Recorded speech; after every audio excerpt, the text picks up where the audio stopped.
अस्सलाम वालेकुम सज्जनों बेलियो मित्रों की हाल चाल है। मैं तुहाडा दोस्त मोहम्मद अली खिजर, तुसीं वेखदे हो अपना चैनल पंजाबी वसेब ते एक नवे व्लॉग दे नाल तुहाडी खिदमत च हाज़र हां। जनाब मोहतरम असीं अपनी पैलियां च आए हैं। फसल अलहमदुलिल्लाह बिल्कुल तैयार हो गई है ते अगले हफ्ते तक इंशाअल्लाह ताला जिहड़ी मक्की है ये बिल्कुल तैयार हो जासी। मेरे नाल तसव्वुर अली ते हबीब रोशन। ये जिहड़ा हबीब रोशन है ये बाबे दा पुत्र है, बाबा आलमशेर बाबा ममरेज दा, और तसव्वुर अली मेरा बेटा, दोवें ही मेरे बेटे ने। तो जनाब मैं एक छोटा जिहा नकीबे महफल भी हाँ, एक शेर भी थोड़ा सुना देना तो शेर भी समात करो। नकीबे महफल हाँ, मेरी मसरूफियात रही है, मैं एक दो दिन जो व्लॉग है अपलोड नहीं कर सकिया। अज का व्लॉग बड़ा ही खास है, तुम वीडियो एंड तक वेखना है। तो एक शेर समात करो। सरकार की आमद का महीना है और बड़ा बाबरकत बड़िया रहमत वाला महीना है। और मेरी वीडियो कारी मजहर इकबाल फरीदी साहब विकसन 82 फाइवल के इमामो खतीब ने, और मैं 82 फाइवल जड़ा है पिंड उत्थों के जोड़े अवाम है उन्होंने मुबारकबाद देना। अल्लाह पाक ने उन्होंने इतना मुखलिस ते इतना एक शफीक जनाब कारी अता फरमाया होया है। एक शेर समात करो कि दुनिया उत्ते हबीब सी जदों आए, सुबह आ रही सी रात जा रही सी, कीते खिजा ने बिल्कुल गोल बिस्तर, डेरे आके बहार जमा रही सी, जिदे लई तखलीक जहान होया रब ओदा ज़हूर फरमा रही सी, वेले सुबह दे बागां दे विच नासिर शबनम फुल्लां नूं वजू करा रही सी। ए जी ए असाना दे विच बीजी है ए ज्वार भी। ये ज्वार बीजण दा मकसद ये आ कि एदा ना सैलज तैयार करना है, सैलज जानवरां वास्ते। कट्टे कोई 8 कट्टे रखने ओदे आ रहे हैं बाबा, आ रहे हैं बाबा ही साथ मारी जाता। अज उस सेह वाला वेखने ना, सेह वाला टिब्बा उनका की बनया, क्योंकि फसल तैयार हो रही है तो असं आने वो बाद सेह इन्हों खराब करती रहे। तसव्वुर को एक शेर सुनते हैं तो हबीब को एक शेर सुनते हैं अगे चल के। अगां हो थानू आप सेह वाले पास चलते हैं, पहले सेह नूं वेखिए भी उनका की बनया है।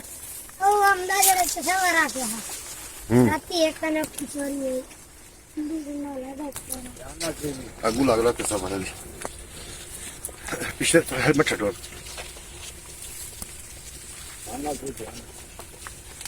वेखे ना तस्वर तेन पता है कितने वाली होगी मकई?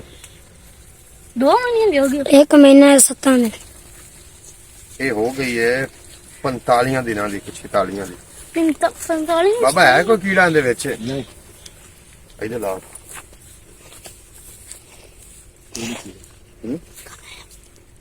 ठीक हो गया ना काम,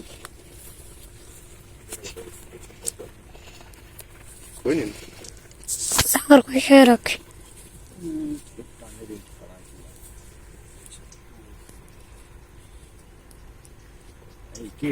ए हो गई हुण कीड़े नूं एडा नहीं देंदी, कोई स्प्रे स्प्रू मारनी। अज अं वेखिए ना सेह वाला मामला। चलो सेह फेक आई नहीं है खुदा जो कमांड इश कर वो चेक करने हैं उन्होंने खुदा। अगला कमांड अमीन दा है उससे ये बिस्मिल्लाह वे सारे पीछे बंद दे लो सारे।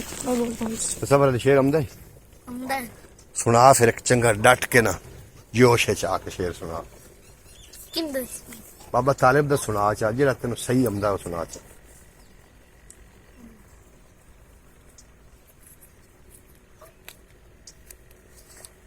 तू मेहनत कर ते मेहनत दा सिला जाने खुदा जाने। वाह वाह। तू मेहनत कर ते मेहनत दा सिला जाने खुदा जाने।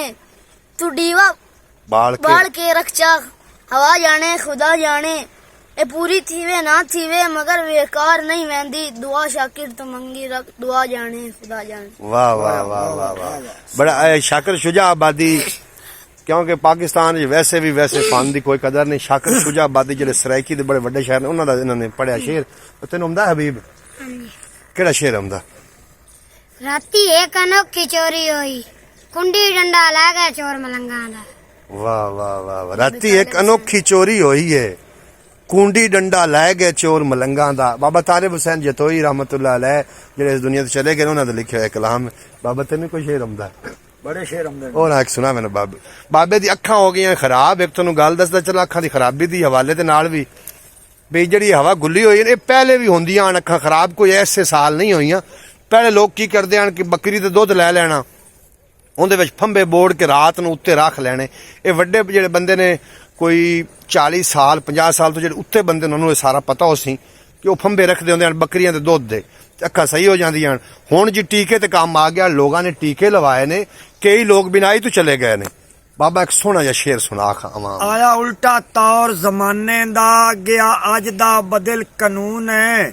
ਵਾਹ। ਨਾ ਕਲਮ ਦਾ ਵਾਸਤੇ ਕਾਗਜ਼ ਰਹੇ, ਨਾ ਰਹਿ ਗਏ ਉਹ ਮਜ਼ਮੂਨ ਹੈ। ਵਾਹ ਉੱਕਾ ਜੱਗ ਚੂ ਕੂਚ ਵਫਾ ਕਰ ਗਈ, ਹੋਇਆ ਈ ਜਦਨ ਦਾ ਖਾਰਾ ਖੂਨ ਹੈ। ਕਾਵਾਂ ਚੋਗਾ ਵੰਡਣੀਆਂ ਛੱਡ ਦਿੱਤੀਆਂ, ਆਇਆ ਜਦਨ ਦਾ ਟੈਲੀਫੋਨ ਹੈ। ਵਾਹ ਵਾਹ ਵਾਹ ਵਾਹ ਵਾਹ। ਕਾਵਾਂ ਚੋਗਾ ਉਹ ਅੱਗੇ ਕਾਂ ਬੰਦੇ ਆ ਨਾ ਬਨੇਰੇ ਤੇ ਆ ਕੇ, ਬਨੇਰੇ ਤੇ ਕਾਂ ਆ ਕੇ ਬੋਲਣਾ ਤੇ ਮੁੜ ਜਿਹੜੇ ਵੱਡੀਆਂ ਮਾਈਆਂ ਆਟਾ ਗੁੰਦੀਆਂ ਪਈਆਂ ਉਹਨੂੰ ਆਖਣਾ ਖੈਰ ਸੁਣਾ, ਅੱਜ ਲੱਗਦਾ ਕੋਈ ਪੁਰਾਣਾ ਆਊ। ਜਦੋਂ ਦਾ ਫੋਨ ਆਇਆ ਹੁਣ ਸ਼ੋਦੇ ਕਾਵਾਂ ਨੂੰ ਮੌਕਾ ਨਹੀਂ ਮਿਲਦਾ ਫੋਨ ਤੇ ਕੋਈ ਦੱਸ ਦੇ, ਪਹਿਲੇ ਦੱਸੀ ਬੰਦੇ ਹੁੰਦੇ ਜਿਸ ਫਲਾਂ ਦੇ ਆਉਣਾ ਹੀ ਬਾਹਰ ਅੱਗੇ ਚਲੀਏ ਉਹ ਵੇਖੀਏ ਖਬਲਾ ਸੇ ਵਾਲਾ ਹਾਂ ਟਿੱਬੇ ਤੇ ਚੜੀਏ। ਟਿੱਬੇ ਦਾ ਹਾਲਾਤ ਕੀ ਹੈ ਤੇ ਕਮਾਨ ਦਾ ਹਾਲਾਤ ਕੀ ਬਣਿਆ ਖੜ ਬਾਬਾ? ਕਮਾਨ ਦਾ ਕੀ ਹਾਲਾਤ ਹੈ? ਕਮਾਨ ਬਿਹਤਰ ਪਾਣੀ ਕੱਲ ਲੱਗ ਗਿਆ ਨਾ? ਹੋਰ ਪਾਣੀ ਨੂੰ ਇੱਥੋਂ ਵੀ ਲੱਗਾ ਮਾਰ ਜੀ, ਆ ਵੇਖ ਇੱਥੋਂ ਵੀ ਲੱਗਾ ਪਿਆ। ਅੱਛਾ ਇਹਨੂੰ ਬਾਬਾ ਨਾ ਓ ਮੈਨੂੰ ਜੀ ਇੱਕ ਦੋ ਫਿਕਰਾਂ ਦਾ ਸ਼ੇਰ ਯਾਦ ਆ ਗਿਆ ਵੀ ਬੀਆਬਾਨ ਦੇ ਵਿੱਚ ਤੇਰੀਆਂ ਬਸਤੀਆਂ ਨੇ, ਬਸਤੀਆਂ ਵਿੱਚ ਬੀਆਬਾਨ ਤੇਰੇ। ਵਾਹ ਵਾਹ ਵਾਹ। ਬੀਆਬਾਨ ਦੇ ਵਿੱਚ ਤੇਰੀਆਂ ਬਸਤੀਆਂ ਨੇ, ਬਸਤੀਆਂ ਵਿੱਚ ਬੀਆਬਾਨ ਤੇਰੇ। ਪਹੁੰਚ ਗਏ ਉਏ ਮੰਜ਼ਲਾਂ ਤੇ ਪਿਛਲੀ ਰਾਤ ਵਾਲੇ ਕਾਰਵਾਨ ਤੇਰੇ। ਵਾਹ। ਮਹਿਮਾਨ ਮਹਿਮਾਨ ਮਹਿਮਾਨ ਬਣ ਕੇ ਵਿਛੇ ਹੋਇਆ ਹਨ ਦੋਸਤਾਰ ਖਾਨ ਤੇਰੇ। ਵਾਹ ਵਾਹ ਵਾਹ ਵਾਹ ਵਾਹ ਵਾਹ ਵਾਹ ਬਾਬਾ ਵਾਹ। ਆ ਜਨਾਬ ਇਹਦੇ ਉੱਤੇ ਚੜੂਗਾ ਚੈੱਕ ਕਰੂੰਗਾ। ਅਗਰ ਬਾਬਾ ਲੱਗ ਗਿਆ ਹੋ ਅਗਰ ਟਾਪਿਆ ਤੇ ਸਬਰ ਖਾਂ ਤੈਨੂੰ ਸੇ ਦਾ ਖਾਵਾਂ ਵੀ ਸੇ ਸੇ ਦਾ ਘਰ ਵੀ ਖਾ ਆ ਜੀ ਸੇ ਨੇ ਵੇਖੇ ਨਾ ਆ ਟਿੱਬੇ ਚਾੜ ਦਿੱਤੇ ਨੇ। ਹੁਣ ਸਾਨੂੰ ਅਸੀਂ ਸੇ ਦੇ ਹੁਣ ਮਗੇ ਰਾਹ ਮੈਂ ਤੁਹਾਨੂੰ ਵੀ ਕਹੀ ਨਾ ਆ ਸੇ ਦੀ ਖੋਡ ਹੈ, ਆ ਸੇ ਦਾ ਕੰਡਾ ਵੀ ਪਿਆ ਹੋਇਆ। ਆ ਸੇ ਦੀ ਖੋਡ ਆ ਤਾਜ਼ੀ ਨੇ, ਹਾਂ ਆ ਤਾਜ਼ੀ ਖੋਡ ਨੇ, ਆ ਵੇਖੇ ਨਾ ਖੋਡ ਆ ਤਾਜ਼ੇ ਖੜੇ ਨੇ। ਅਗਰ ਲਾਇਆ ਇਸ ਕਰੇ ਆ ਸੇ ਦੀ ਖੋਡ ਤਾਜ਼ਾ ਹੈ ਜੀ। ਇਹ ਖੋਡ ਦਾ ਕੋਈ ਸੋਚ ਇਹਦਾ ਕੋਈ ਬਾਬਾ ਨਾ ਸੋਚਿਆ ਇਦਾਂ ਤੇ ਵੜ ਜਾਂਦੀ ਵਿੱਚ, ਇਸ ਆਪਣੀ ਫਸਲ ਨੂੰ ਲਾਇਆ ਜਾਣਾ। ਇਦਾਂ ਤੇ ਵੜ ਜਾਂਦੀ ਵਿੱਚ। ਅਗਾਂ ਇਹ ਆਇਆ ਤਸਵਰ ਲਈ ਤਸਵਰ ਇਸ ਸਾਈਡ ਤੇ ਆ ਗਏ। ਆਪਾਂ ਇਹਨੂੰ ਜਿਹੜਾ ਨਾ ਕੀ ਕੰਮ ਕਰੀਏ, ਆਪਾਂ ਇਹਨੂੰ ਚੰਗੇ ਜਿਹੜੇ ਨਾ ਕੰਡੇ ਕੁੱਟ ਕੇ ਚੋਕ ਚੋਕ ਤੇ ਬਾਹਰ ਕੇ ਮਿੱਟੀ ਝਾੜੀਏ। ਚਾਹੁੰਦੇ ਨਾ ਮੋੜੇ ਰੁਕ ਜਾਸੀ ਹੁੰਦੇ ਆ ਜਾ ਕੰਡੇ ਏਡੇ ਏਡੇ ਹੁੰਦੇ ਨੇ ਬਲ ਕੰਡੇ ਉਹ ਕੰਡੇ ਲਗੇ ਵੱਤਣ ਹੁੰਦੇ, ਜਿਸ ਕੰਡੇ ਦੇ ਅੱਗੂ ਡਿੰਗਰ ਆ ਗਏ ਉੱਤੇ ਮਿੱਟੀ ਝਾੜ ਗਈ। ਮੋੜ ਏਡੀ ਤਕੜੀ ਤਾਂ ਨਹੀਂ ਵੀ ਜਿਹੜੀ ਮਿੱਟੀ ਨੂੰ ਪਾੜ ਕੇ ਪਰ ਟੱਪ ਜਾਸੀ। ਆ ਇਸ ਵਿੱਚ ਪਾੜੀ ਕਰ ਦੇ ਵੜ ਦੇ ਸੱਟੀ ਹਾਂਜੀ ਜੀ। ਇਹ ਜਿਹੜੀ ਸੇ ਹੈ ਨਾ ਜੀ, ਇਹ ਇੱਕ ਪਾਸੋਂ ਸੁਰਾਖ ਨਹੀਂ ਕਰਦੀ, ਇੱਕ ਪਾਸੋਂ ਮੋਰਾ ਨਹੀਂ ਬਣਾਉਂਦੀ, ਦੋਵਾਂ ਪਾਸੋਂ ਬਣਾਉਂਦੀ। ਇਦੋਂ ਇਸ ਵੜਨਾ ਹੁੰਦਾ ਤੇ ਉਦੋਂ ਜਹਾਜ਼ ਨਿਕਲਣਾ ਹੁੰਦਾ, ਇੱਕ ਪਾਸੇ ਤੇ ਰਹਿੰਦੀ ਨਹੀਂ ਬਸ ਨਾ ਹੁੰਦਾ। ਹੁਣ ਆ ਇੱਕ ਮੋਰਾ, ਇੱਕ ਉਹ ਮੋਰਾ ਇਦੋਂ ਹੀ ਫੇਰ ਜਾਂਦੀ ਇਹਦੀ। ਤੇ ਆ ਗਿੱਦੜ ਵੀ ਆਣੇ ਕਮਾਨ ਦੀ ਗਿੱਦੜ ਵੀ ਐਨ ਕਮਾਲ। ਕੱਲ ਗਿੱਦੜੀ ਵਧੀ ਵਧੀਆ ਜੀ, ਜਿਸ ਤੋਂ ਵੱਧ ਗਿਆ ਉਹ ਸਾਰੀ ਥਵਾਈ ਜਾਂਦੀ ਪਈ ਆ। ਸੂਈ ਹੋਈ ਬਾਵੇਂ ਹੋ ਗਿਆ ਨਹੀਂ ਜਿਹੜੀ ਸੂਈ ਹੋਈ ਗਿੱਦੜੀ ਹੈ ਨਾ ਜੀ, ਇਹਦੇ ਕੋਲ ਖਾਸ ਬਚਣਾ, ਇਹ ਨਹੀਂ ਮਾਫੀ ਦਿੰਦੀ। ਸੂਈ ਹੋਈ ਗਿੱਦੜੀ ਬਾਬਾ ਮਾਫੀ ਨਹੀਂ ਦੇਣਾ, ਇਹ ਬੱਖੀ ਪੈ ਜਾਂਦੀ ਬੰਦੇ ਦੇ ਤੇ ਜਨਾਬ ਇਸ ਤੋਂ ਬਿਲਕੁਲ ਬਚਣਾ। ਪਰ ਚਲੀਏ ਫਿਰ ਡੰਡਕਾ ਚੰਗਾ ਹੋਵੇ।